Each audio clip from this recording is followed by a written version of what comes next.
I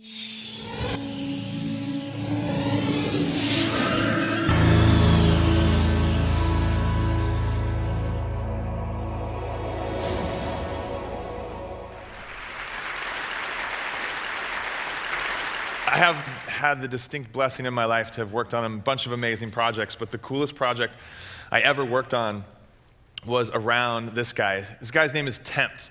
Tempt was one of the foremost graffiti artists in the 80s. And he came home from a run one day and said, "Dad, my legs are tingling." And that was the onset of ALS. So Tempt is now completely paralyzed. He only has use of his eyes. I was exposed to him and my company. I have a company that does design and animation, so obviously graffiti is definitely an intricate part of what we admire and respect in the art world. And so we decided that we were going to sponsor Tony and Tempt and his cause. So I went and met with his brother and father and said, "You know, we're going to give you this money. What are you going to do with it?" And his brother said, "I just want to be able to talk to Tony again. I just want to be able to communicate with him and him to be able to communicate with me." And I said, "Well, wait a second, isn't that," I mean, I've seen Stephen Hawking. Don't all paralyzed people have that ability to communicate via these devices? And he said, "No, unless you're in the upper echelon and you've got really amazing insurance, you can't actually do that. That these devices aren't accessible to people." And I said, "Well, how do you actually communicate?" And he said, "We run it." Has everyone seen the movie The Diving Bell and the Butterfly? That's how they communicate. So run their finger along that. I said, that's archaic. How can that be? So I showed up with the desire to just write a check. And instead, I wrote a check that I had no freaking idea how I was going to cash. I committed to his brother and his father right then and there. I'm like, "All right, here's the deal. Tony's going to speak. We're going to get him a machine. And we're going to figure out a way for him to do his art again. Because it's a travesty that someone who still has all of that in them isn't able to communicate it." So I spoke at a conference a couple months after that. I met these guys called GRL, Graffiti Research Lab. And they have a technology that allows them to project the light on any surface and then with a laser pointer, draw on it, and it just registers the negative space. So they go around and do art installations like this. All the things that go up there, they said there's a life cycle. At first it starts with the sexual organs, then it starts with cuss words, then it was Bush, slanders, and then people actually got to art, but there was always a life cycle of presentations. So I went home and I was having dinner with my wife and was telling her about this, and we were like, "Well, wait a second. If we know that this technology exists where you can use your eyes to control things, why don't we figure out a way for Tempt to control a laser and he can do graph again? Well, that would be awesome." So that started the journey, and about 2 years later, or about a year later, after a bunch of organization and a bunch of kind of moving things around, we'd accomplished a couple things. One, we battered down the doors of the insurance companies, and we actually got Tempt a machine that let him communicate.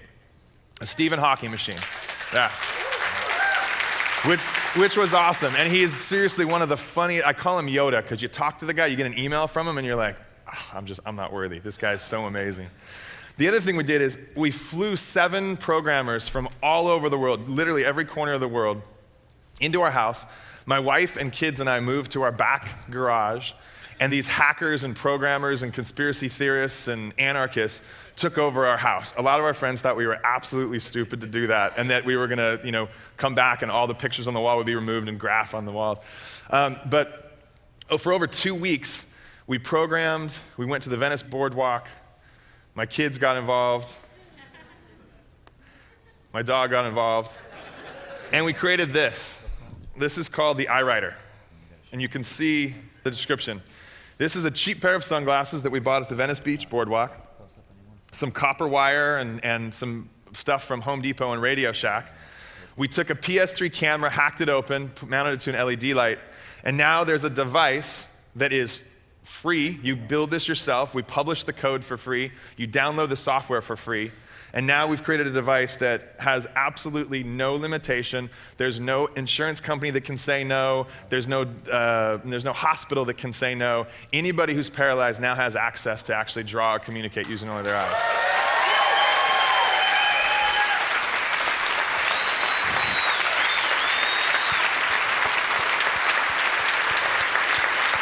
Thank you. Thank you guys very much. That was awesome. So at the end of the 2 weeks, we went back to Tempt's room. So I love this picture because this is someone else's room and that's his room. So there's all this hustle and bustle going on for the big unveiling. And after over a year of planning, 2 weeks of programming and carb fest and all-night sessions, Tony drew again for the first time in 7 years. And this is an amazing picture because this is his life support system, and he's looking over his life support system. We kicked his bed so that he could see out, and we set up a projector on a wall out in the parking lot outside of his hospital, and he drew again for the first time in front of his family and friends, and it's just like, you can only imagine what like the feeling in the parking lot was. The funny thing is we had to break into the parking lot too, so we totally felt like we were legit in the whole graph scene too. So at the end of this, he sent us an email, and this is what the email said. That was the first time I've drawn anything for 7 years. I feel like I'd been held underwater, and someone finally reached down and pulled my head up so I could breathe. Isn't that awesome? So that's kind of our battle cry. That's what keeps us going and keeps us developing. And we've got such a long way to go with this. This is an amazing device, but it's the equivalent of an Etch-a-Sketch, and someone who has that kind of artistic potential deserves so much more. So we're in the process of trying to figure out how to make it better, faster, stronger. Since that time, we've had all kinds of acknowledgement.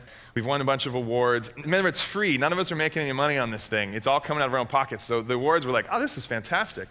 Armstrong Twittered about us. And then in December, Time Magazine honored us as one of the top 50 inventions of 2010, which was really cool.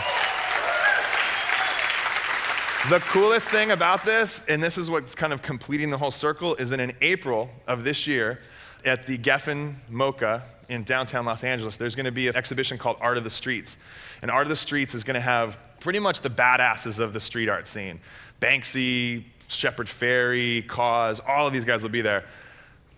Temp's going to be in the show, which is pretty awesome. So basically this is my point. If you see something that's not possible, make it possible. Everything in this room wasn't possible. This stage, this computer, this mic, the EyeWriter, it wasn't possible at one point. Make it possible. Everyone in this room, I'm not a programmer, never done anything with ocular recognition technology, but I just recognized something and associated myself with amazing people so that we could make something happen. And this is the question I want everyone to ask yourself every single day when you come up with something that you feel that needs to be done. If not now, then when? And if not me, then who? Thank you, guys.